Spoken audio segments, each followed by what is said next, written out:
it's 5:30. This is a lecture instead of a final exam, and so I'm going to talk more about path integrals.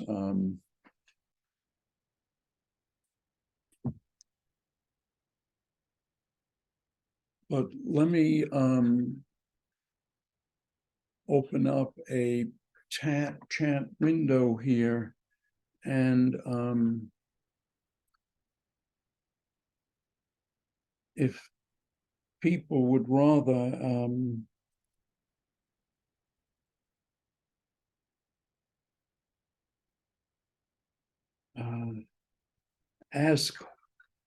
put some questions on the chat board, I could address them instead of just reviewing path integrals. Now, as I until I get some questions, I'll just talk some more about path integrals. So the basic idea is we use these Gaussian integrals, either the standard Gaussian integral or the imaginary Gaussian integral. And notice this imaginary Gaussian integral is a perfectly convergent integral. The reason it's perfectly convergent is this x squared term with an a that's not equal to 0. That could be negative, but must be real. Then as we get to large values of x, this factor oscillates exceedingly rapidly and makes the integral convergent. The multidimensional forms are this equation and this.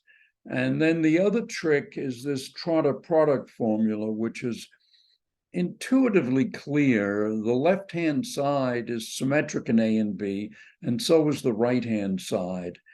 And apart from symmetry, algebraically, if A and B commuted, then this would be a trivial identity. And so what we do in general with path integrals is we separate the two parts of the Hamilton. First of all, what do we do with path integrals? Path integrals are ways of approximating the time evolution operator, e to the minus iht, or the Boltzmann operator, e to the minus beta h, as integrals over eigenvalues of either quantum mechanical operators in one case, or in other words, over the eigenvalues of q and p, or if you have several q's and p's, or the eigenvalues of the qi's and the pi's, or in the case of field theory, integrating over the eigenvalues of the fields and of their conjugate momenta, which are written as pi.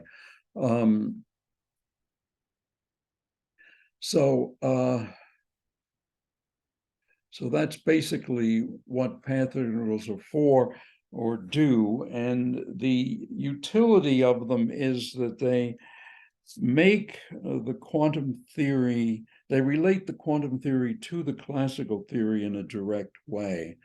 And that's useful, and it shows you what's different about quantum mechanics and classical mechanics, and it also shows you how quantum theory implies classical theory. So anyway, the basic idea is you take, in the simplest case, you take a Hamiltonian, for example, non-relativistic Hamiltonian p squared over 2n plus v of q.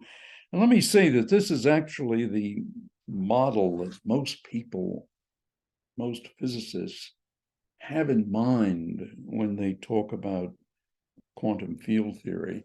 They just replace q by a field operator called phi, and they replace p by the conjugate momentum called pi. And it's basically the same way of thinking.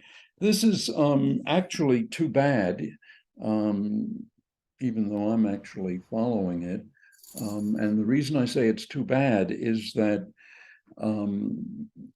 this model is not a gauge theory.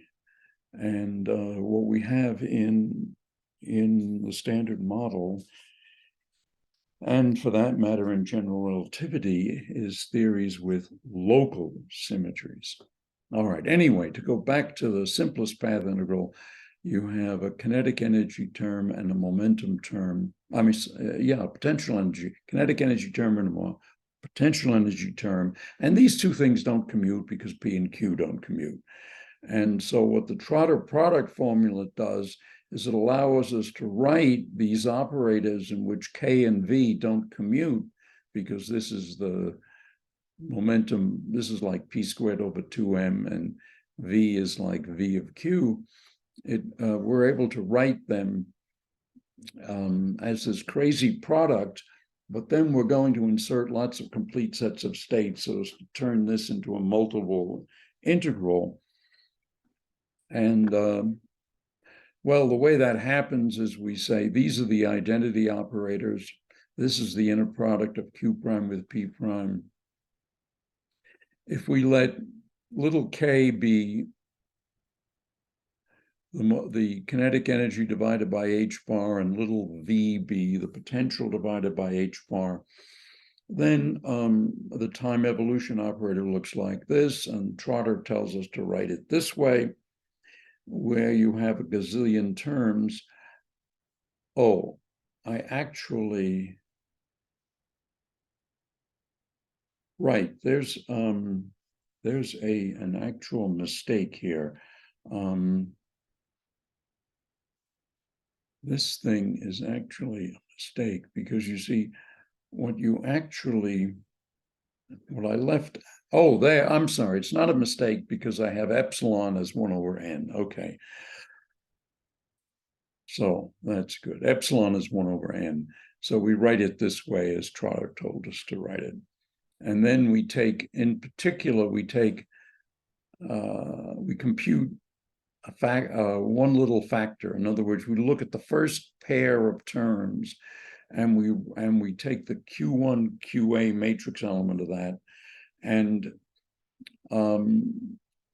now the problem is this involves P. K involves P. So we insert the identity operator expressed as an integral of outer products of eigenvectors of P in between here. And so this is e to the minus I kinetic energy divided by h bar, e to the minus I epsilon, or e to the minus I potential energy divided by nh bar. And then we just work this out. Well, this is an eigenstate of Q, so this just gives us V of Q. Let me make this bigger so everybody can see it better. And I think I'm going to pull this over, and I'm going to move this over here, and I'm going to move this over there, and maybe even make this a little bigger. All right. So this is a little bit better. And so this is an eigenstate of Q, so we get this. This is an eigenstate of P, so we get P prime here. And then we have an inner product of Q1 with P prime and a P prime with QA. And you see, this is the notation that Dirac introduced of kets and bras and outer products of kets and bras. And so his notation really accelerates and facilitates these computations. So then we just have these matrix elements, Q1 P prime and P prime QA, but we know what they are. Those are just phase factors. And let me just get some of this stuff out of the way so I can write on the screen here. And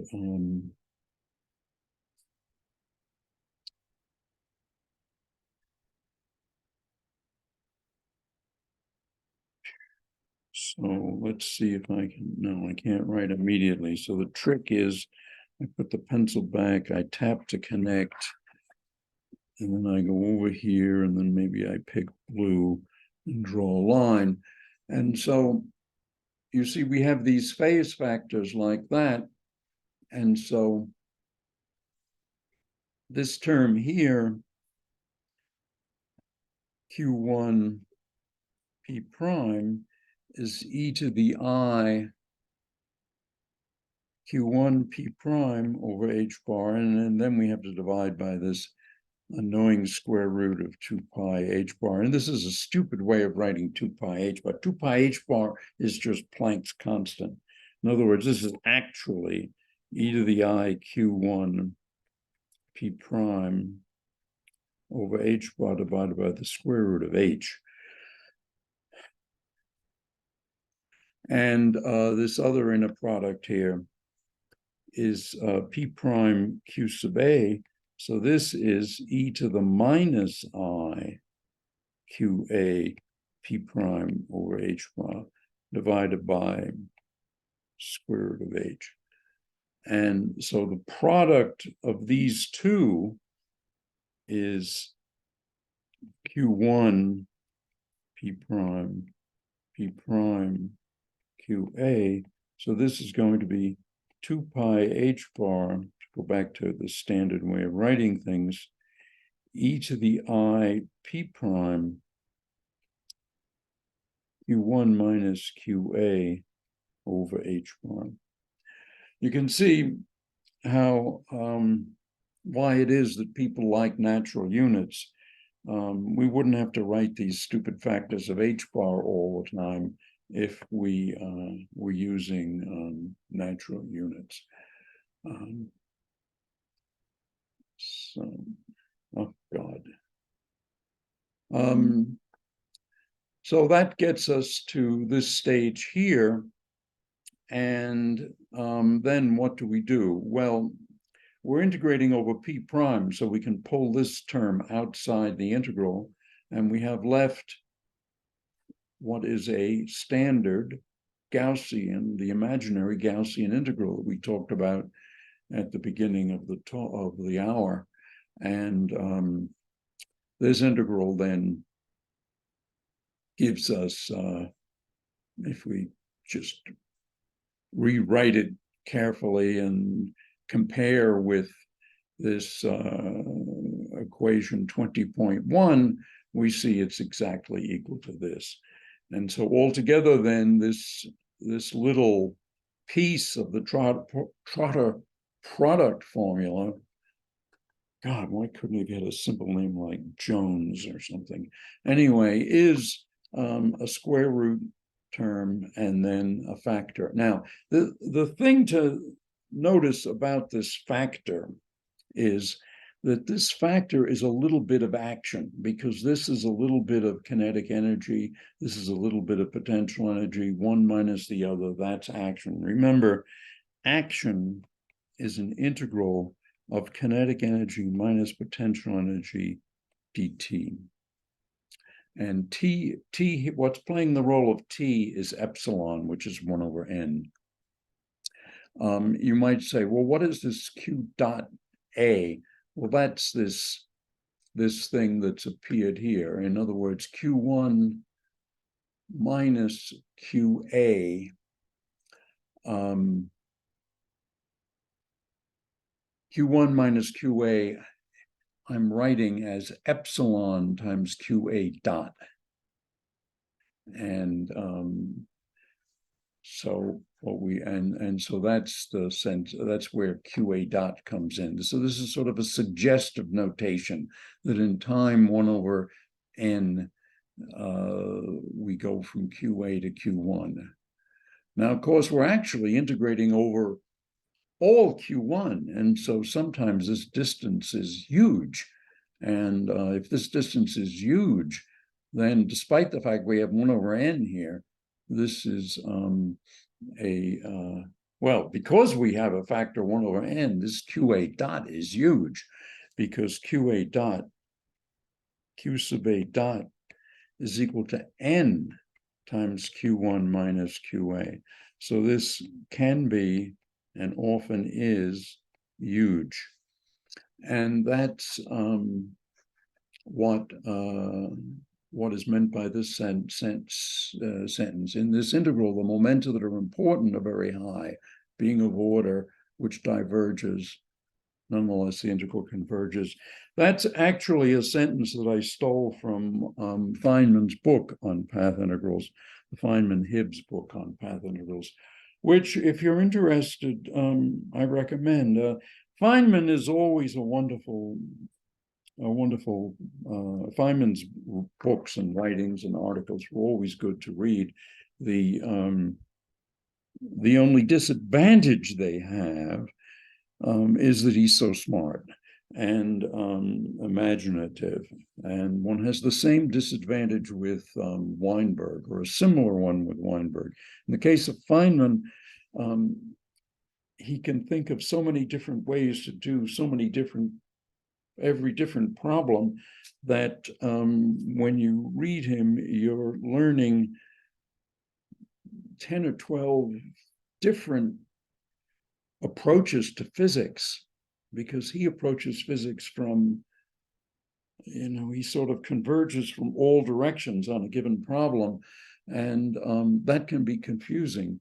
In the case of Weinberg, the problem is also that he's so smart, and what you get is that he can't help throwing in an aside, and his asides are very deep. And the advantage, though, is that he doesn't throw the hard things under the rug. He puts them on paper, solves them, shows you what they are. And so that's vastly better than the approach that most physicists use, which is to skip over the hard parts or just get them wrong. The leading book, for example, or one of the leading books by one of the top Harvard professors, a guy named Schwartz, gets the spinors, the direct spinors, he gets them wrong for the antiparticles, the positrons, in other words. And of course, Weinberg gets them right, and the difference is that Weinberg derived the spinors, whereas Schwartz just picked them out of his nose, essentially. Anyway, the next step is you just use two of the Trotter factors, and then you just have an integral over Q1 here. And so how does Q1 appear? Well, Q1 appears here as basically Q2 minus Q1 over n, and over here as Q1 minus QA over n. So you've got to actually do the integral. And when you do the integral,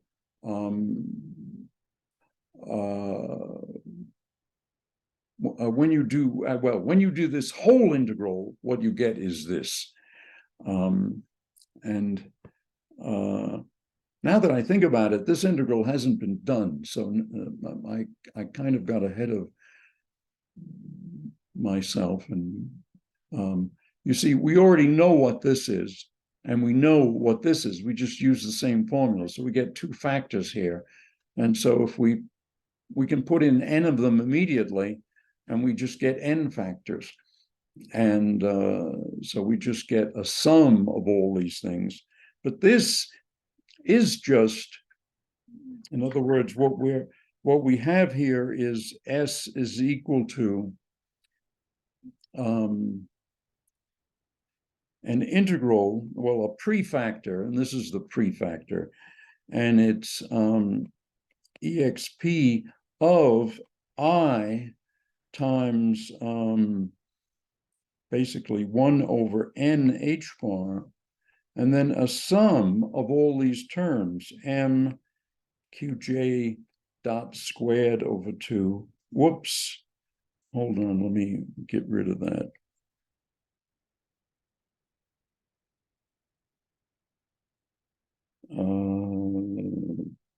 what did I do? Now I don't even know what my pencil is doing. Well, maybe I did the right thing. Minus V of Qj. And so we're just summing over all these ones, and this is all in this exponent. And this is then a discrete version of prefactor e to the I over h bar integral L dt, which is the prefactor, well, dq.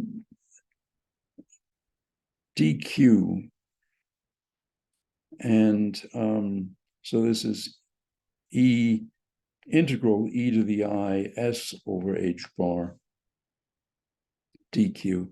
And here dq is this business. Well, let me write dq in, that's a d. Okay, dq is this. We integrate over this q1, but then we also have to integrate over the q2 and then q3 and so forth. And so what we have is an infinite number of dq integrations, and then this prefactor that just keeps track of things. So in other words, I've written two different things here. This is, so let me grab the eraser and get rid of this S here. And what we have here, you see, is actually the amplitude. So this is actually, well, this is, oh Lord. This is the action, but down here what we have is the amplitude, QB, e to the minus I ht over h bar QA is equal to this and is equal to that. So in other words, dq is equal to this prefactor, which is mn over 2 pi I h bar tb minus ta to the n over 2, and then dq1, dq2, dot, dot, dot, dq n minus 1. So we have n minus 1 integrals here. And that's because we have n intervals. So we have, in other words, QA, QB, and then Qn minus 1, Qn minus 2, Q1, Q2, dot, dot, dot, dot. And we do all those integrals. And so altogether then, the time evolution operator is, well, let me not write it that way. Let me write it this amplitude. The amplitude to go from QA to QB is the time evolution, is the matrix element of the time evolution operator. And that turns out to be e to the I, the action of each path. And then we do over h bar tq. So you see, what we're doing here is we're integrating over all these intermediate points. And the result is that we're talking about a path that goes from QA, which might be here, to Q1 here, and then down to Q2, and then up to Q3, and then Q4, and dot, dot, dot. And so that's until it finally gets to QB. And we integrate over all of them. And the action then is an integral dt of this, in which we're actually, well, in the limit, we're actually doing this integral. But before we go to that limit, we have, instead of dt, we have a sum of 1 over epsilon, and then factors like this. And so that's for one dimension. If we go to 3 dimensions, it's the same thing. It's just that we have to integrate over paths in 3 dimensions. We still have the action, the classical action, e to the I over h bar. And as I said last time, that's why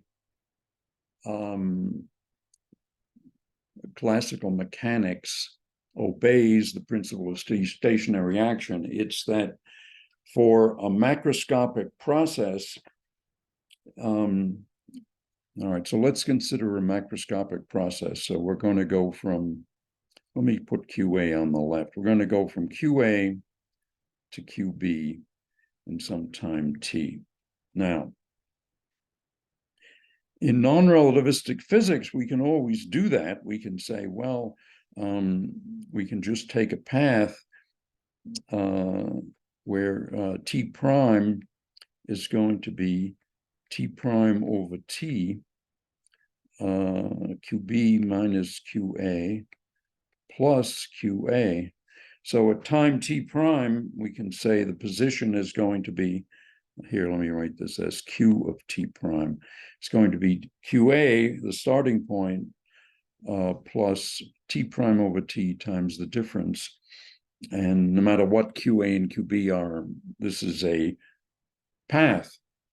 But it may not be a classical path if we're talking about a particle in a potential V of Q. And in fact, in a potential V of Q, there may be no classical path, because it could be that that between QA, in other words, QA might be here, might be some huge potential barrier, and then QB. And so there's no classical path to go from QA to QB. And how would that show up then in these path integrals? Well, we would still integrate over all paths that would go from QA to QB. But the point is that every time we traverse this region here that has, let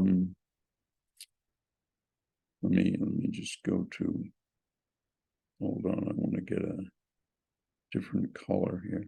So we go through this region of high frequency, or of high potential. The difference in action between 2 neighboring paths would be quite large.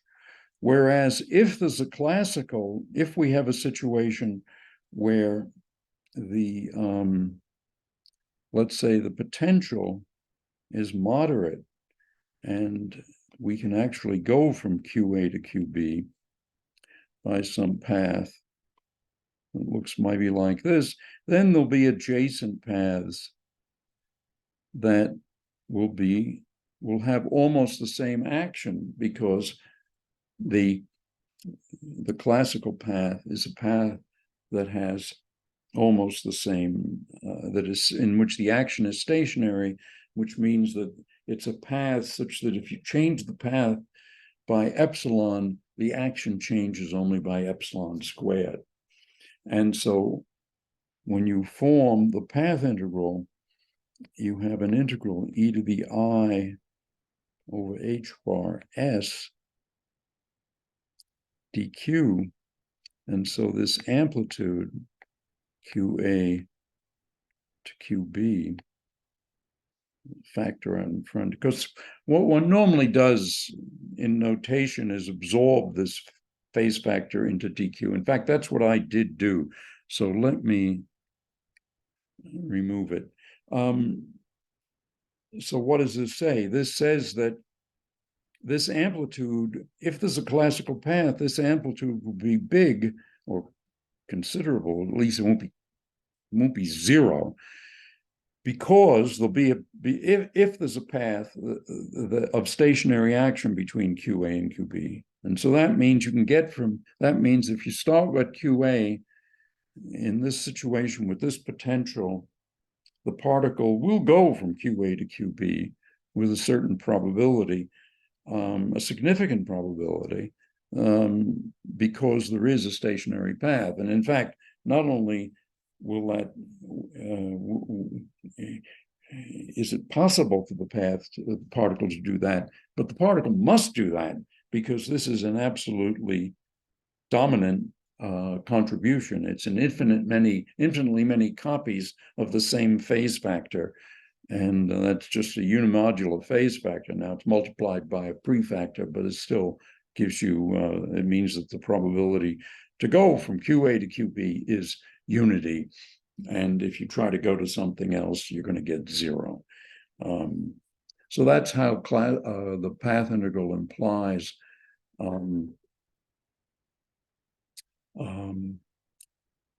classical physics.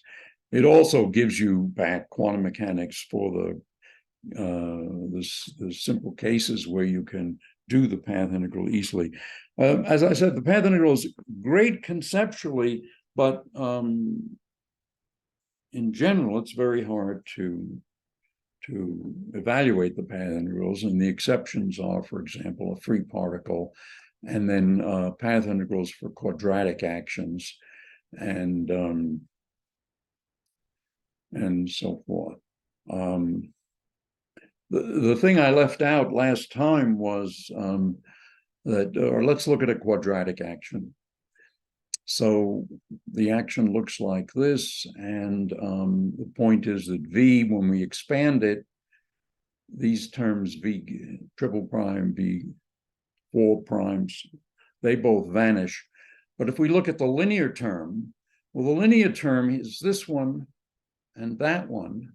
We integrate by parts, and it vanishes along the classical path, because the classical path is the one that satisfies this, or it's the path that's stationary, or equivalently, it's the path for which the first order deviation does not contribute. So what we wind up with is this plus these terms in which these guys vanish. And so this first term is the integral of the classical path, is the action of the classical path. And this thing is an integral that, and in which V double prime, notice, is a constant.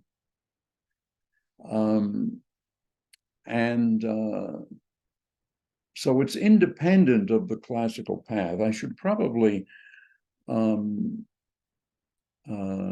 say that explicitly in the text. And so what you get then is that this delta S is a function of TB and TA, and of the endpoints, but it doesn't have anything to do with the classical path. And so that's the lesson, that for quadratic actions, the amplitude is the exponential of the classical action divided by h bar times a factor that has nothing to do with the classical path. So it's just something that involves time and the parameters of the potential, but doesn't have to do with the path. And so that means there's a whole class of path integrals that you can do, namely for quadratic actions. And that was something of an industry 40 years ago, which I participated. But anyway, the Bol-Maharonov effect is another example of path integrals.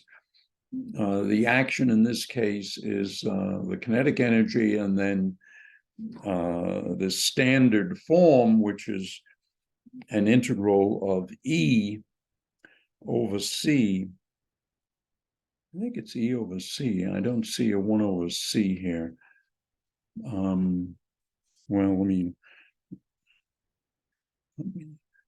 say I'm a little confused by that. Anyway, it's A dot dot v integrated dt. And so that gives us this expression here. And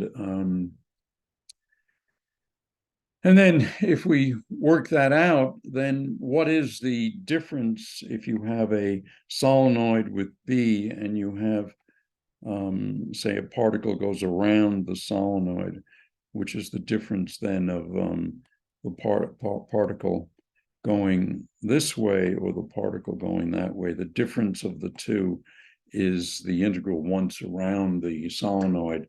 And so that's this integral. This term involved is, it depends on how fast the particle's going and so forth. But for a given situation, the thing that you can vary, you see, is you can vary the magnetic field in the solenoid. And so you can vary this phase. And so you can get interference fringes. And so that's what people did when they did the experiment. They varied the magnetic field, and then they would see fringes here.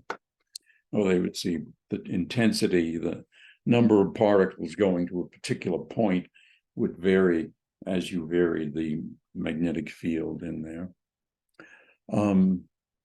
I think I don't know why I put that in the book in the first place. That's really pretty crazy. As we go to statistical mechanics, we have something that's mathematically somewhat more straightforward because we just have the Boltzmann operator and the trace of the Boltzmann operator. And if we try to make that a path integral, then we have, Trotter tells us to write e to the minus beta h this way. And we take this little thing and we insert complete sets of p states. And once again, Q is an eigenvector of the ket QA is an eigenvector of the operator Q. The ket P prime is an eigenvector of the operator P. And so we get eigenvalues, we pull out the QA, we do the P prime integral, and this is the standard integral. I'm trying to get it so it looks a little better. Well, this is the standard Gaussian integral, e to the minus p squared, and a phase factor, and that gives you this. And when we apply that, we get a term that is called the Euclidean action, where it's e to the minus 1 over n times something like kinetic energy plus potential energy. So it's a sort of energy, it's an energy term. And this q dot is, it's the difference of two q's divided by n, which is what it was in the first case. And so the difference is that in the first case, you have an I, a plus I, and here you have a minus. And then instead of kinetic energy minus potential energy, you have kinetic energy plus potential energy. And so what you get then is that the amplitude or the matrix element of the Boltzmann operator is a path integral of what's called the Euclidean action. And this Euclidean action is just the integral of the energy along the path. And how long's the path? Well, it's h bar beta. Whenever I say h bar beta, I think of Barbados. I've never been to Barbados, but anyway, my Irish skin, I would burn under the sun in Barbados. So that's how things go. The general description, by the way, of a quantum mechanical system is by means of a density operator. And the density operator then is, as you know, something that is Hermitian. The trace of the density operator is unity. And there's one other property, and I forget what the hell it is. Somebody can maybe write it down here, and then I'll announce it to everybody else. Trace is unity, it's Hermitian. Oh, it's positive. So the inner product the diagonal matrix elements are all greater than or equal to 0. So that's the third property of the density operator. Anyway, the density operator that has maximum entropy is this Boltzmann operator divided by, well, it has to be normalized, so it's divided by its trace. And so this is why the partition function, one of the many reasons why the partition function z of beta, of course, is a trace of e to the minus beta h. Let me write that again. Trace e to the minus beta h. By the way, when I was a graduate student, Schwinger was talking about traces before he introduced quantum mechanics, or before he introduced, well, yeah, before he introduced quantum mechanics, he was talking about traces. And he wrote trace this way, and I thought he was talking about H bar. And the reason I was confused is that I had missed one or two classes because of I had to leave town for a couple of days because of a family. No, my father died, so I had to go down to New York for the funeral. Anyway, the density operator then is of this form, and of course the density operator then is given by, for maximum entropy, it's e to the minus beta h over the trace of e to the minus beta h. And every time I write trace, if I'm writing with this Apple pencil, it's going to turn out to look just like H bar, and so it's very hard to tell one from the other.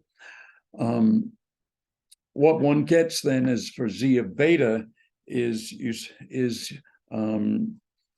see the inner product of the partition of the Boltzmann operator is this path integral of e to the minus the energy on the path divided by h bar and times this dq, which is this factor times all these dqs.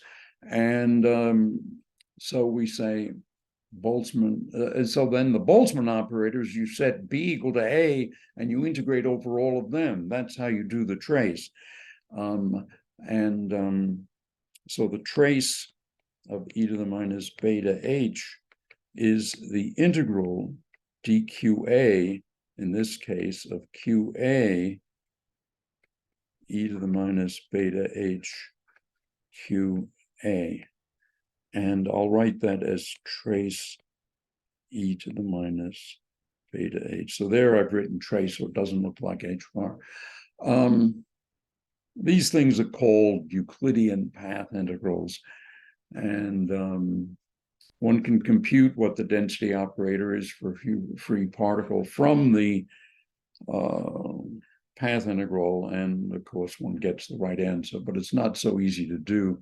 If you go to high temperatures, you can see you get the path integral can show you what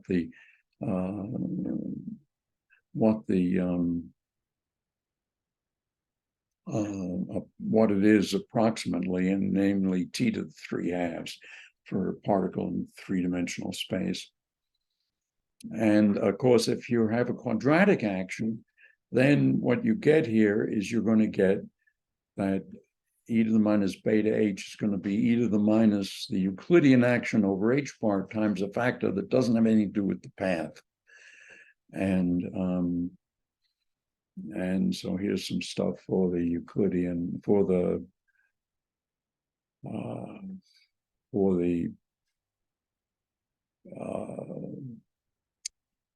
harmonic oscillator.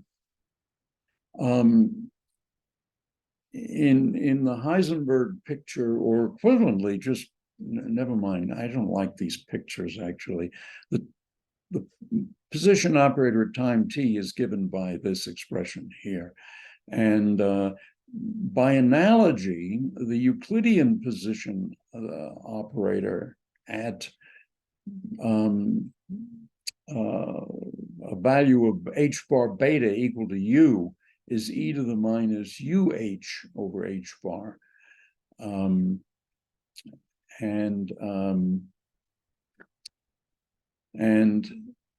one can talk about time-ordered products for real time. It's that the operator at the later time is on the left.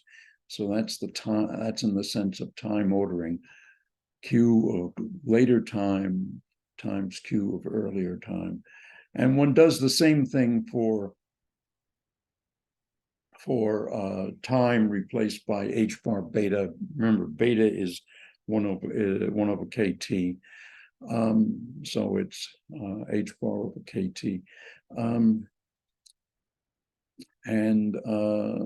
Then you say the Euclidean time-ordered product then is given by the Euclidean position at the later Euclidean temperature.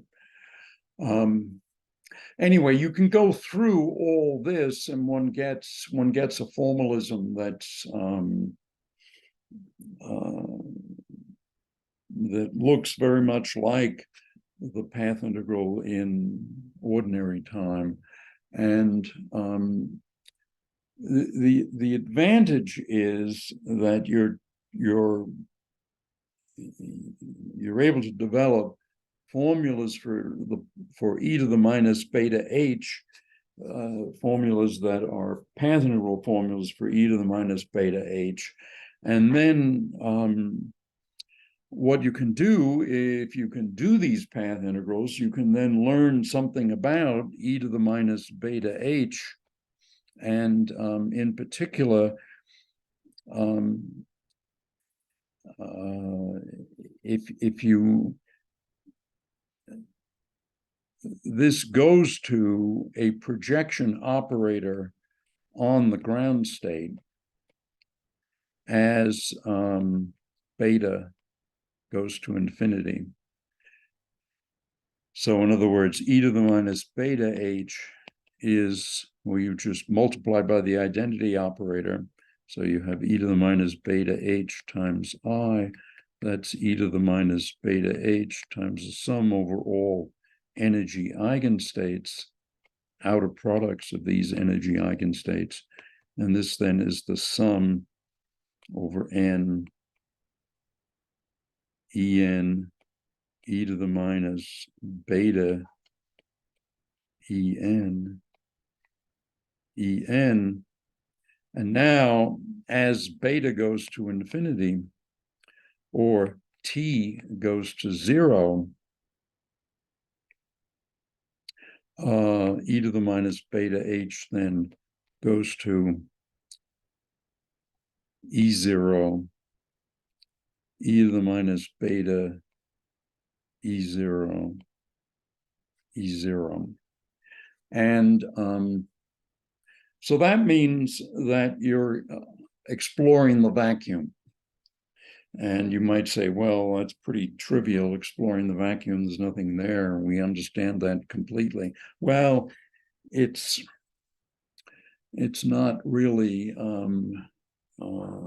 that simple. And in fact, in the case of the strong interactions, we have this theory called quantum chromodynamics, which says that we basically have a blue quark.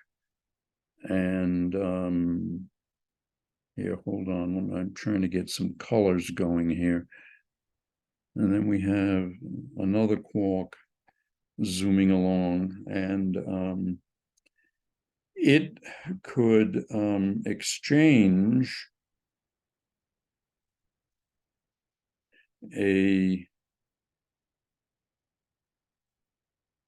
red anti-blue gluon, which would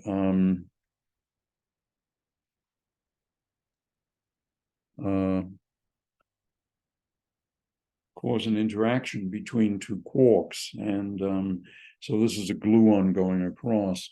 And well, this theory is a gauge theory, and it's, of course, like any of these theories, it's nonlinear, infinitely many degrees of freedom, and so we can't.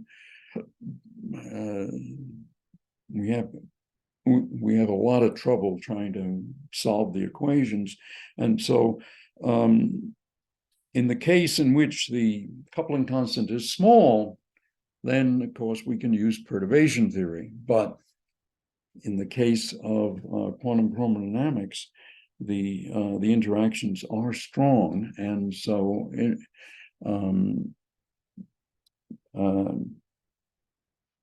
for that reason, we need help, and the help is to put the theory on a lattice and to do the path integrals at low temperature, and then, in other words, at high beta, and if one does the path integrals, one can get some understanding of what quantum chromodynamics is at low temperatures. And that's where most of the progress has been made in strong interaction physics. Unfortunately, it involves an approximation that I'm not terribly fond of. Well, I see we're out of time. I think I'll just quit here. Apart from my book, there's a very nice book by Kreutz on lattice gauge theory, and I recommend that book to you. Also, you might wonder how you're going to do these multiple integrals and in Euclidean space, and the trick you use is the Monte Carlo method, which is a very amusing, robust method that described in an earlier one of the chapters of my book. All right, I'm going to stop now then and wish you all a happy holidays. And as I said, the grading will be based on the homework, and I hope you all have a nice weekend and a nice set of holidays. And I'll be, if this pandemic ever ends and it's safe for me to do so, I'll be around the department. I'll be happy to chat with you guys. As it is, I'm scared because I'm 81 years of age, and all the articles say that people my age are thousands of times more likely to die than people your age, and so that's why I've been Zooming everything. All right, I'm going to say goodbye and wish you all a happy Christmas, Merry Christmas, and so forth. So I'm going to stop now. I'll put this on the press website as usual. Bye.